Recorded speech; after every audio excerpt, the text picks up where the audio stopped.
పోలవరం బనకచెర్ల ప్రాజెక్టుపై బుధవారం ఢిల్లీలో కేంద్ర జలవనరుల శాఖ మంత్రి సిఆర్ పాటిల్ ఆధ్వర్యంలో జరగబోయే సమావేశంలో తెలంగాణ ట్రాప్లో పడి ఆంధ్రప్రదేశ్కు శాశ్వత అన్యాయం చేయొద్దని రాజ్యసభ మాజీ సభ్యులు ఆంధ్రప్రదేశ్ కాంగ్రెస్ కమిటీ ముఖ్య అధికార ప్రతినిధి డాక్టర్ నరెడ్డి తులసిరెడ్డి సూచించారు. పోలవరము బనకచెర్ల ఈ లిఫ్ట్ ఇరిగేషన్ ప్రాజెక్టు గురించి రేపు ఢిల్లీలో కేంద్ర జలవనరుల శాఖ మంత్రి సిఆర్ పాటిల్ గారి వద్ద ఆంధ్రప్రదేశ్ ముఖ్యమంత్రి చంద్రబాబు నాయుడు గారు, తెలంగాణ ముఖ్యమంత్రి రేవంత్ రెడ్డి గారు, ఆంధ్రప్రదేశ్ అధికారులు, తెలంగాణ అధికారులు రేపు సమావేశమవుతున్నారు. ఈ సందర్భంగా తెలంగాణ ట్రాప్లో పడద్దని ఆంధ్రప్రదేశ్ ముఖ్యమంత్రికి, ఆంధ్రప్రదేశ్ అధికారులకు విజ్ఞప్తి చేస్తున్నారు. ఎందుకంటే ఇటీవలనే ఆంధ్రప్రదేశ్ ముఖ్యమంత్రి చంద్రబాబు నాయుడు గారు పదే పదే మాట్లాడుతున్నారు. గోదావరి నదిలో కావాల్సిన మిగులు జలాలు ఉన్నాయి, వరద జలాలు ఉన్నాయి, మేము వాడుకుంటాము, మీరు వాడుకోండి అని చెప్పేసి పదే పదే చెప్తున్నారు. ఇది ఏమాత్రం కరెక్ట్ కాదు. గోదావరి నదిలో ప్రస్తుతానికి మిగులు జలాలు ఉండేది వాస్తవమే. కానీ ఎందుకు మిగులు జలాలు ఉన్నాయి? ఆల్రెడీ కేటాయించినటువంటి నికర జలాలు అటు తెలంగాణ కానీ ఇటు ఆంధ్రప్రదేశ్ కానీ ఇంకా వాడుకోలేదు కాబట్టి అవన్నీ మిగులు జలాలుగా కనిపిస్తున్నాయి. బచావత వార్డు ప్రకారంగా మొత్తం గోదావరి నదిలో 75% విశ్వసనీయత ఆధారంగా 3,000 టీఎంసీలు ఉంటాయని నిర్ధారణకు వచ్చింది బచావత ట్రిబ్యునల్.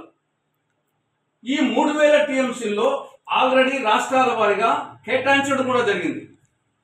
889 టీఎంసీలు మహారాష్ట్రకు, 20 టీఎంసీలు కర్ణాటకకు, 625 టీఎంసీలు ఛత్తీస్గఢ్కు, 293 టీఎంసీలు ఒరిస్సాకు, పునరుత్పత్తి జలాలతో కలిసి ఉమ్మడి ఆంధ్రప్రదేశ్కు 1,480 టీఎంసీలు కేటాయించడం జరిగింది. బచావత ట్రిబ్యునల్ నికర జలాలు.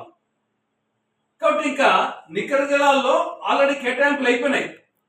ఇంకా కొన్ని కట్టుకున్నారు, కొన్ని కట్టుకోలేదు. ఆ నికర జలాల్లో 1,480 టీఎంసీల్లో ప్రాజెక్టుల వారీగా కూడా కేటాయించడం జరిగింది. అందులో తెలంగాణ ప్రాజెక్టులకు 710 టీఎంసీలు, ఆంధ్రప్రదేశ్ ప్రాజెక్టులకు 770 టీఎంసీలు కేటాయించడం జరిగింది.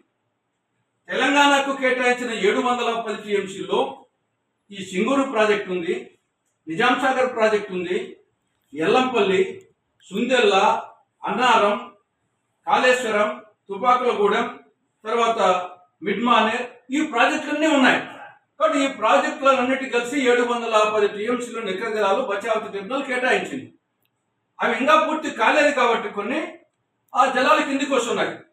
అదేవిధంగా ఆంధ్రప్రదేశ్లో పోలవరం ప్రాజెక్టులకు వచ్చేసి 385 టీఎంసీలు, గోదావరి డెల్టాకు 264 టీఎంసీలు, మిగతా కొవ్వాడ కాలువ కొన్ని చిన్న చిన్న ప్రాజెక్టులకు కేటాయించడం జరిగింది.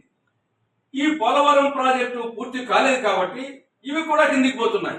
కాబట్టి మనకు తెలంగాణ పూర్తిగా కేటాయించే నీళ్లు వాడుకోలేదు కాబట్టి, ఆంధ్రప్రదేశ్ పోలవరం ప్రాజెక్టుగా పూర్తి కాలేదు కాబట్టి ఈ నీళ్ళన్నీ మనకు మిగులు జలాలుగా కనపడుతున్నాయి.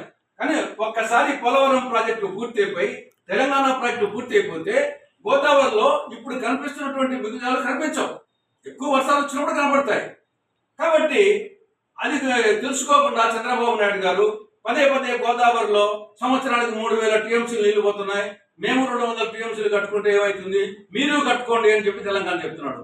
తెలంగాణ వాళ్ళు కోరుకునేది అదే, మీరు కట్టుకోండి అనే దాని మీద రేపు వచ్చేసి అగ్రిమెంట్ రాసుకుంటే భవిష్యత్తులో ఈ ప్రాజెక్టుతో పాటు ఆ మిగులు ఆధారంగా ఇంకా కట్టుకుంటారు. అప్పుడు కిందికి నీళ్లే రావు. అప్పుడు పోలవరం ప్రాజెక్టు నిరుపయోగం అవుతుంది, గోదావరి డెల్టా నిరుపయోగం అవుతుంది, పోలవరము బనకచెర్లకు నీళ్లు ఉండవు.